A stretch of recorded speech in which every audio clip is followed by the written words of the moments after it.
Welcome to Downshift. My name is Matt and I'm here in the canyons above LA with one of the best sports cars I've ever driven. This is the Lotus Emira and we're going to cover everything you need to know about it.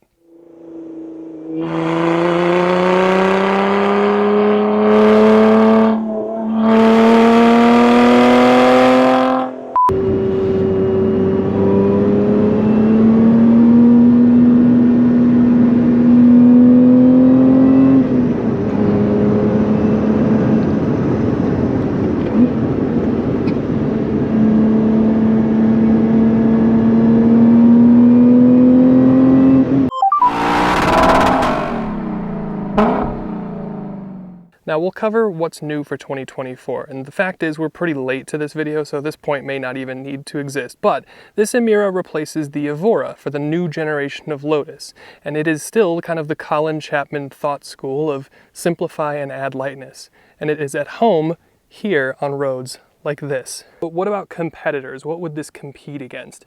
Now this is a proper sports car, 2 seats, rear drive, 3 pedals, mid-engine. So you can think of it to compete against things like Porsche Boxsters and Caymans, or BMW Z4s / Supras, or even maybe a Corvette. And then we'll talk about the engine. Now there's 2 engines on offer. What we have here is the bigger engine. This is the V6 3.5 liter supercharged, edelbrock supercharger to be specific, and this is kind of the up version of the engine. 400 horsepower, 310 pound-feet, about 21 mpg if you care about that sort of thing, but 0 to 60, even with rear-wheel drive, not all-wheel drive, is in the mid 4 seconds. Now, if you want to save a little bit of money and you don't need the V6, you can get a 2-liter turbocharged 4-cylinder from AMG. That is a peppy, punchy little engine, but me, personally, I love the drama that you get from this supercharged 6. But then in terms of the drivetrain, we have the manual here. The clutch engagement, the pedal box, pretty good. Perfect for heel and toe, really, is what it is. Nice and narrow and easy to heel and toe.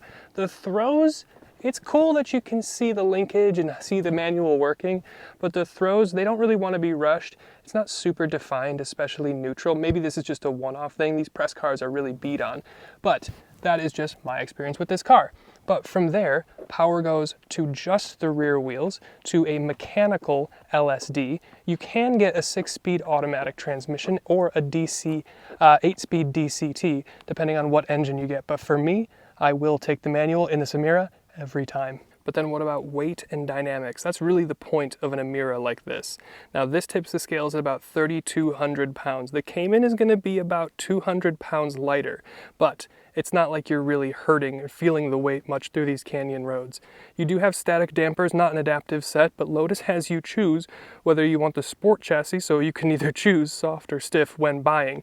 If you go with the sport chassis, you gotta mean it, because it is gonna be stiff. You do get hydraulic steering though, and that's why the steering here is one of the best of any modern cars on sale. Really like. I think this is one of the last cars that you can get with hydraulic steering. But the V6, if you go for the automatic, I should say, gets you an open differential in the back. So you gotta go for the manual to get the mechanical LSD. Now the 4-cylinder is also going to get an open differential, but the weight, the dynamics, the balance, we'll talk about that more behind the wheel, but it is incredible. And when we talk about styling, now this, if this isn't a bedroom wall poster, I don't know what is. This is easily the best looking of all the cars that we've been talking about so far. I love the channels that you get on the hood here. Now the hood doesn't open, there's no frunk that you can get, but it does look pretty cool. Also, so much of this like exposed lightweight sports car venting, this mesh that you see up front on the fascia, that's pretty typical of what you'd see on race cars, which is just kind of cool. It allows you to see some of the mechanical things going on underneath. But we'll go around to the sunny side of the car so I can show you these wheels. Now these are 20s front and back, but they're 245 width Michelin Pilot Sport Cup 2s, and they're 295s in the back. You've got an aggressive side skirt, really aggressive but classy air intake for your mid-engine, and the profile, we'll zoom out here, is just spectacular. I mean, look at this thing. This screams exotic car, doesn't it? Now, I mentioned before that this is a first edition, and you can always tell because there's this little B-pillar detail right here. You do have some exposed heat dissipation back here, but let's take a look as the sun hits this flared back hip. I mean, that's just nice, isn't it? This back 3/4 panel angle is really attractive.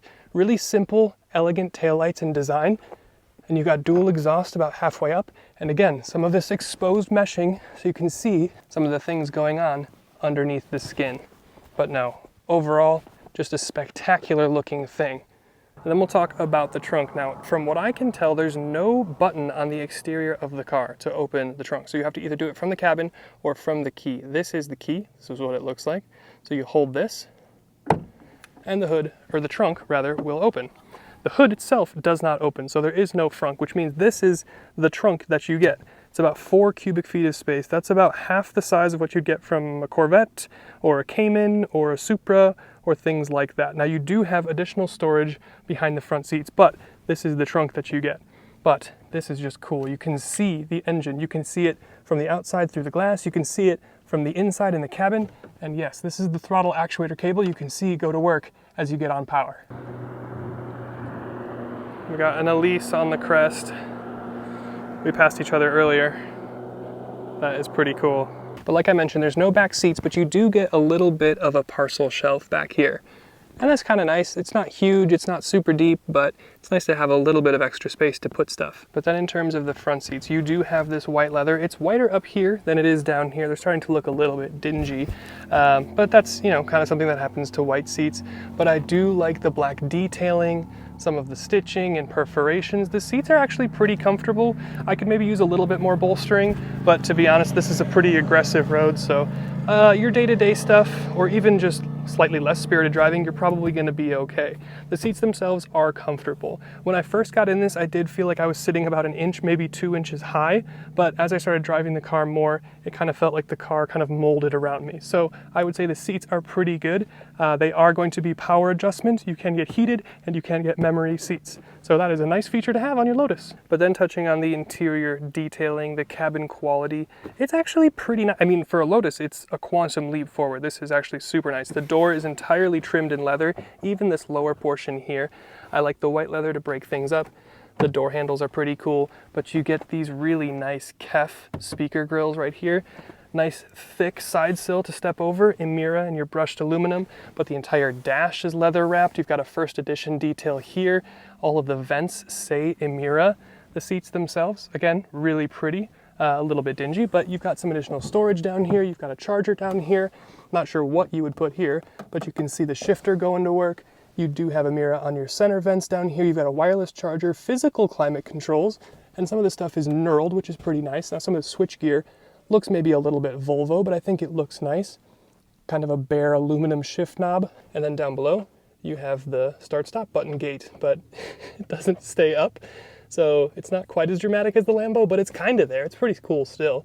Normal size cup holders, unlike the Maserati GT that we were in earlier this week. We've got a little center console for your wired and wireless Apple CarPlay. You've got a nice steering wheel. It's kind of a more, I don't know, hexagon, octagon style shape, but you've got fully digital instrument cluster, and we'll talk about some of that more stuff with the tech. But overall, the cabin experience is one that's pretty impressive. Now, some of the build quality, there's a little squeak and rattle here and there, but overall, a quantum leap forward for a Lotus. And then as we talk about technology, it is missing a head-up display. I'm a little surprised by that, but to be honest, I don't generally use the head-up displays anyway, so I'm okay with it. You do have a fully digital instrument cluster. It changes with your drive modes, so you've got 3 modes. Tour, you've got Sport, which kind of turns things red, and then Track does change the whole thing. So it does look pretty cool. I do like that aspect to it.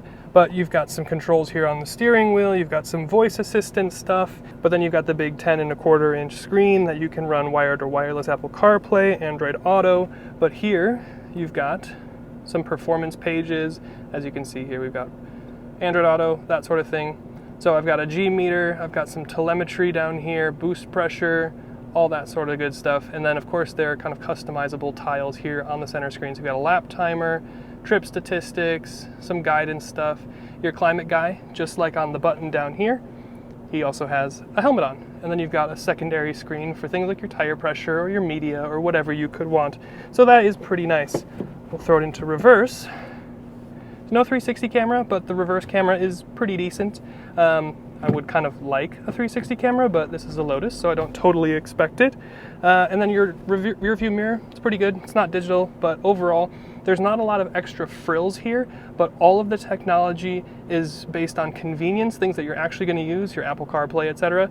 And then of course, lap timer and performance stuff, because where you're going to drive this car should be places like this. And the last thing that we'll touch on before we go for a drive is the price. Now, if you go on Lotus's website right now, it's kind of difficult to find pricing. The most relevant thing that I could see, which is relevant to the car that we have, is first edition pricing. And the first edition starts at $100,000, goes to $110,000. Of course, that's for the V6, but it seems like as base, if you go for the 2-liter, then you can get about $77,000 for your base price. So of course it options up from there, but with that covered, let's go for a bit of a drive. In the canyons above LA, in the thing you want to be in. This is the Lotus Emira, and it is so special. This is a car, if you're going to buy this, you have to mean it. You have to mean it, because it is so raw, and it is so authentic, and it's just so good at being a sports car that, well, of course, that leads to compromises in other places. The Z4, the Corvette, the Cayman, the Boxster, they're going to be a little bit more refined, a little bit better day to day. This car, it's stiff on the road. It's loud. There's sounds. There's smells. But you get it up here in the canyons, and you hear the whine from the supercharger. The pedal box is perfect for heel and toe. The sound is incredible. The grip is incredible. The chassis balance is amazing. I've got so much grip and front end from these tires. The chassis is stiff and rigid. I know exactly what the car is going to do. It's telling me where its limits are. It's telling me where the limits of grip and traction are. And it just goes. The steering is fantastic. The throttle calibration is fantastic. The brakes, the pedal box, the clutch engagement's pretty good. The only issue that I kind of have is the throws on the shifter. Shifter doesn't really want to be rushed. But my God, when you just talk about the dynamics and the balance of a car, this is my first experience in a Lotus, and I get it. Oh, I get it. It's so divine effort. It's so good. It's intoxicating is what it is. I mean, I've been driving up and down these canyon roads for the last 2 days in this car, and it's just everything I want a sports car experience to be. It's light, it's nimble, it's got such a raw characteristic. We talked about the on-road downsides of that, but when you buy this, you have to buy this and you have to want to take a drive. This is not a road trip car.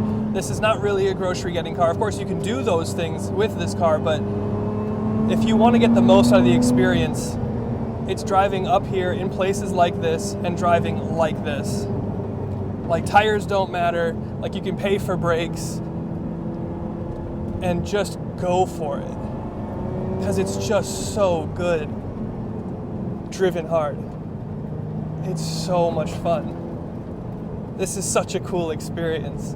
I will go so far as to say that I don't have a huge amount of experience behind the wheel of the Caymans, especially in this environment, but this is one of the most authentic, blissful driving experiences I've probably had, ever. Been on track a number of times, but here in this car, in the canyons, pushing the tires, you get into a flow, you get into a rhythm, and it's just therapy. It's just good. So thank you to Lotus for letting me have a go. Thank you to you for watching. What a machine.